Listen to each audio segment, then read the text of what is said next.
রকমারিতে চলছে অনলাইন বাণিজ্য মেলা। বাণিজ্য মেলায় থাকছে অনেকগুলো বান্ডেল অফার। চলুন আজ আমরা জেনে নেই বিস্কুট বান্ডেল 1-এ কি কি থাকছে। বিস্কুট বান্ডেল 1-এ থাকছে মোট 22টি আইটেম।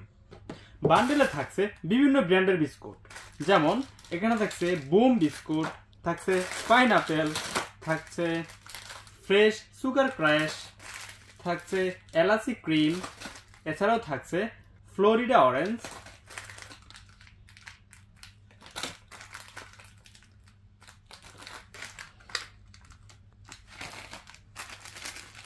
পুরো প্যাকেজটি বাজার মূল্য হলো 450 টাকা, কিন্তু রকমারিতে অনলাইন বাণিজ্য মেলা উপলক্ষে পাচ্ছেন মাত্র 370 টাকায়। তাই মিস না করে এখনই অর্ডার করুন রকমারি অনলাইন বাণিজ্য মেলায়। প্রোডাক্টটি অর্ডার করতে ভিজিট করুন রকমারি অনলাইন বাণিজ্য মেলা, অথবা প্রোডাক্ট আইডি 448233 লিখে ক্যাপশনে দেওয়া নম্বরে হোয়াটসঅ্যাপ করুন এখনই।